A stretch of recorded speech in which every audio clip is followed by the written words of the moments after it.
Hello, everyone. It's Dr. Yuli. The doctor is in. How's everyone doing today? I know it has been a few days. It's been about a week, I guess, since I last came to you guys with a post. But I have to tell you, the reason why I've been away is because for the past 10 days, since last Friday, it has been Gay Pride Week here in Boston. And I have to tell you, it has been one heck of a ride. And so I had to come and give you guys a little wrap up of the highlights of the week. And so last Friday, the ceremony begins, the whole festivities kick off with a flag raising ceremony down at City Hall Plaza, and it's sponsored by the mayor and all of his constituents and like the Boston Pride Committee and all those people, and it's a really fun little ceremony. I'd never gone to it before in all of my years being here in Boston, but I had a partner in crime this year to go and experience all these things with, and so we were like, we're gonna go with everything. We're gonna go here, so we went down, and it was cool, down at City Hall, and they had someone sing the national anthem and all that. It was like a real little ceremony. I was like, all right, this is nice, and I feel like you could just feel it in the air. You see people come out on their lunch hours, the executives in their suits, or just people just come down and see what's all about and show their love. So I'm like, all right, it just felt like this is going to be a great week, and what a great way to kick it off with, it was the more political aspect of it all, and of course it commemorated the 40-year anniversary of the Stonewall riots in New York City, which is sort of the reason why we have Pride in the first place. If you don't know about Stonewall, I suggest you Google it, Wikipedia it, whatever you need to catch up on your gay history, because this is very important events, very pertinent things that we have to know about in our community.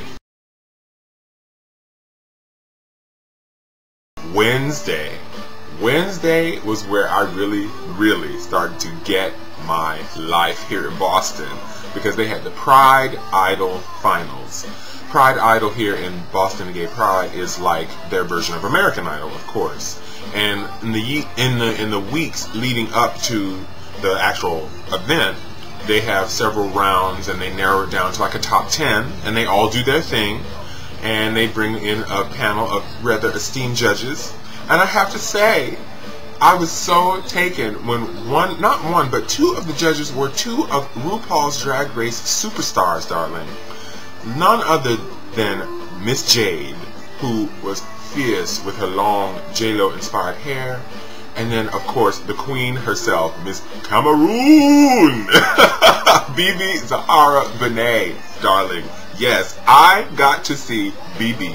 She was this close to me, this close. I was like, oh my goodness. So, and she performed, she did this amazing set of like Whitney Houston, like a Whitney Houston medley. She worked it over. I was like, oh, yes, I just so got my life. It just was the catalyst to so much amazingness. Also that night, there was another artist, like an upcoming dance artist here in Boston. I got to meet Amber Dirks, y'all. Amber Dirks. Get into her. If you don't know who she is, Google it. Amber Dirks. She worked it over. I got to meet her. I got to meet her manager. I almost got to meet BeBe like up close. It was like I was that close to her, but she was just so involved. And I was just so whatever from dancing. I was like, I cannot meet a queen in such a state. But I was just so happy to see her up close and to see her do her thing. She is amazing. Y'all catch her on her tour. I'm sure she's going to be in a city near you. She's doing her Pride tour as part of her winnings from RuPaul. So that was Wednesday. Thursday I decided to take a little breather because I was like, I've been going strong. I need to recoup, because the big weekend was, of course, this weekend. So Friday night, I decided to take a step back from the normal Pride events and go to some of the Black Gay Pride, which is something that has really started to regenerate itself here in Boston. And I was just so happy to find this group called Boston Spice. It's spelled S-P-Y-C-E, and it's headed by a gentleman named Stephen Fleury and all of his constituents. And part of their festivities they planned for this weekend past was to host a ball. Yes, I got to go to my very first ball ever. And from what I understand, my friend that went with me, you know, I understand that Boston and New England in general is not necessarily known for balls and houses and things of that nature, but I have to give them props. They really pulled it together, I think, and put on a really good show. They really, you know, I think it's the seed that will germinate into, I think, a beautiful concept, and I hope it continues. So I have to give mad props to Boston Spice and to Mr. Stephen Fleury, and I have to also say I got my life there because there was legendary, soon-to-be icon, Selvin Kool-Aid Khan on the mic.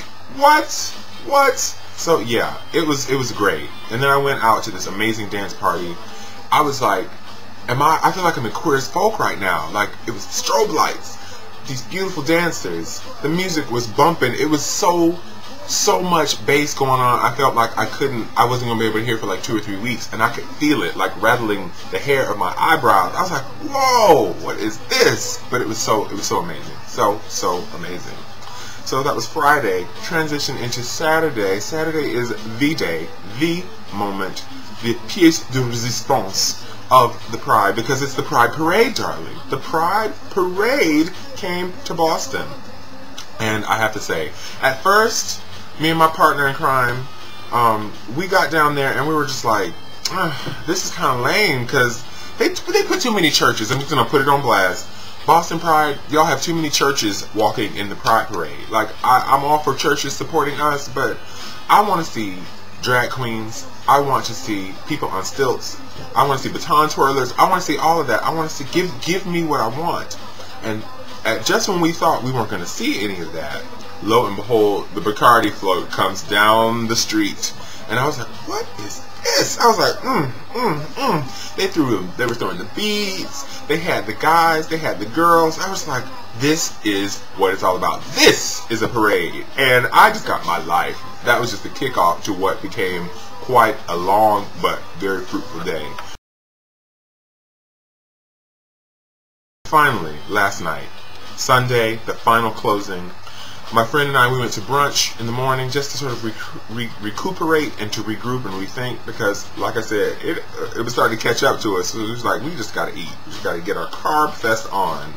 So we went and had brunch, did a few errands, went home, re-transformed, re-energized for the night, and we went to the closing party, which featured, oh my goodness, Miss Nina Flowers, loca. Nina Flowers from RuPaul's Drag Race. She was spinning, and me and my friend, we got to stand front row. Nina Flowers was this close to me, and she was just working the DJ table, and then, lo and behold, Miss Jade comes out once again. I was like, I didn't know they were going to have Jade come to do this, so she worked us over, darling. It was just so amazing. And then Chanel comes out with this amazing, like, you know, Las Vegas showgirl garb, and just she is so legendary in her own right. I was just in overkill. It was quite a way to send us all off into the rest of summer. I couldn't have thought of a better way of doing it, and I just have to say, Boston Pride this year has surpassed anything that they've done before. And I just hope this whole tradition, this precedent that they've set this year only gets higher and higher and higher, because, like I said, I got my life. So yes, this week I will definitely be laying low in the recovery process. But it's so worth it. Let me just say this before I close. It is so worth it to those of you out there to get your Pride life on. Even if you don't go out regularly, go out. Be a part of the community. Put your foot in the deep end every now and then. It may feel like you're not in your comfort zone or out of your element or whatever, but you have to go. You have to do it to find a comfort zone with it. At least to know what it's all about before you shun it and, you know, take it out of your repertoire, so to speak. You know, it's very important to connect to the community in some respect. So I will, I think, close at that. I'm probably well over my time limit, but I want to say happy Pride. All of June is Pride Month as far as I'm concerned, and I think it's in effect according to our lovely president as well. Pride Month is June. So happy Pride to all of you guys out there. If you haven't had your Pride Festival, if you just finished your Pride Festival like us, and just go out with a bang, go out with a flair, show your stuff, stretch your stuff, you know, do it, and do it. So I don't know where I'm going with that, but on that note, I'm going to say good day, and I'll be in touch with you guys soon. I'm about to get back to the swing of things here, and that's all. Much love. Take care, darlings.